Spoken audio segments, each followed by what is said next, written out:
Ashley here for Pool Timer Door. Take a look at this Intermatic enclosure that's missing its door. Over time, the sun's UV light makes the plastic brittle, and the door becomes more prone to break and fall off. One strong wind will leave you looking like this. If you ignore this issue, the timer mechanism will likely fail due to water intrusion and being exposed to Mother Nature's elements. And then, you're looking at a $200 plus repair. Don't worry, you can avoid this costly repair by being proactive and replace your pool timer door when needed.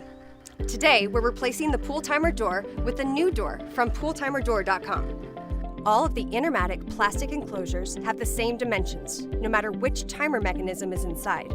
No matter if it's a pool timer or irrigation timer, this door fits them all. Keep in mind that this door will not fit an Intermatic metal enclosure. Now, let's walk you through the steps to replace your pool timer door. The first thing you want to do is confirm your existing enclosure hinges are in good shape.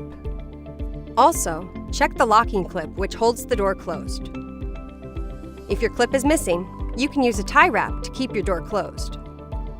If your hinges are in good shape, then go to pooltimerdoor.com and buy a replacement door. When installing the new door, I suggest applying some lubricant to the existing hinges. Then, place the new door so it's at a 45-degree angle to the existing box. Support the existing hinge with your finger as you slide the new door hinge onto it.